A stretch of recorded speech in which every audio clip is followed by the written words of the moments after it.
Welcome back, Interior Alaska. I'm Joe Cook with your Halloween sports. The quest to the WCHA's Final Five in Grand Rapids, Michigan in 2014 starts this weekend for the Alaska Nanick hockey team.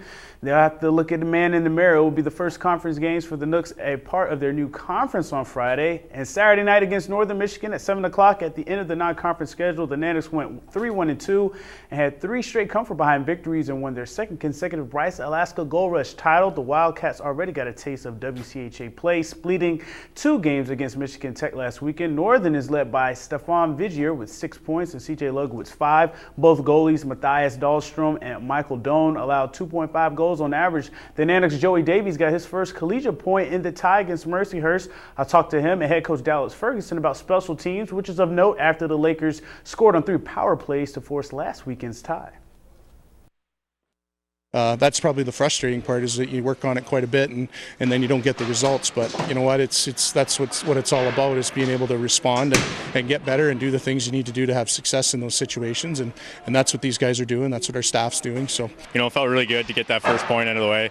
To contribute, it feels great. It's really tough here. The competition's really tough. So to be able to get that out of the way is really nice. We had a really good practice on Tuesday that was really intense, and that's the way we're going to have to play this weekend to get points. Now, obviously, those games are important, the non-conference games, but when you're playing for points, things get a little more intense, so we need to be ready to go from the drop of the puck tomorrow night. And the Fairbanks Ice Dogs have a pair of road games this weekend, and the Snatch taking on the Wenatchee Wild. This could be the opposite of bad for Fairbanks. The Wild are the Midwest Division basement team right now with 5-8-2 record. Goalie Chase Perry is allowing 2.5 goals per game and is ranked last in the NHL in saves percentage, 90%. However, Wenatchee's trump card is the power play. The Wild are second in the league in successful power plays. The Ice Dogs are 2-3 in their last 5 and are coming off a 4-2 win against the Minnesota Magicians. Fairbanks has a 6-2 road record this season. Getting points will allow them to keep pace with the division leader Kenai. The Brown Bears have 7 wins in a row with 24 points. The Ice Dogs are third in the Midwest with 20 and are a point back of the Wilderness. After this weekend, the Ice Dogs will be back in the dip for almost a month for 3 home series. And last night in the Interior, the high school volleyball season is just about over. At North Pole High School, the Patriots had senior night as their 7 seniors were recognized before the game. The Wolfpack, the visitors, they thought about spoiling their night, and they took the first set 25-10. Stella Knox had a game-high 9 kills and 5 aces. Ruthie Hebert put up 13 blocks, and Denali Hodgson chipped in 5 kills for West Valley.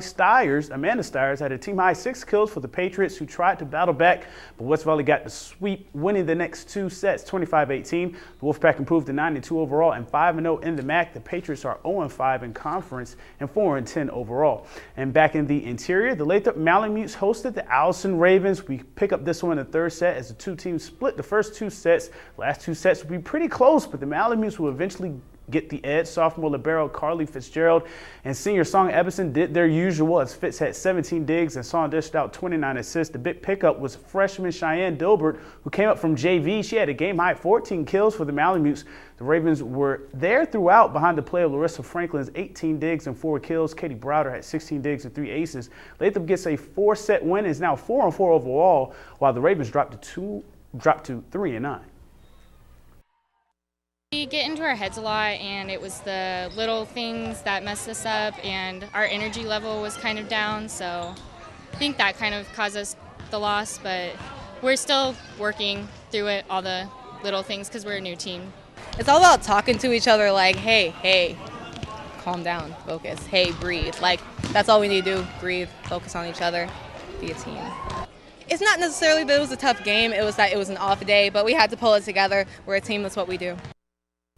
Yesterday, we mentioned that Lathrop's Chris Seminario was first-team Large Schools All-State, along with Luke Baylash getting Assistant Coach of the Year. And here are the other Large Schools Interior players who made All-State. On the second-team offense, West Valley quarterback Charles Suddeth. At receiver, West Valley's Devin Cooks and Lathrop's Derek O'Neill. Tight end Terrell Ford of the Malamutes also made the squad. On the offensive line, Roddy West of West Valley at center, Zachary Wall at tackle, and Lathrop's Logan Dow at guard. Joining Lathrop's Marcus Brown and Nathan Barnett on the second-team defense is senior defensive lineman Jeremiah Webb. West Valley's Jacob Vinton and Trusty Sigmund were also second-team Large Schools All-State defense. And that'll do it for sports tonight. Thanks for rocking with me for a little while. You know I like to rock with you. You get it? Mike Jackson. All right. Mike Schultz has your full weather forecast coming up next, and we'll catch you next time.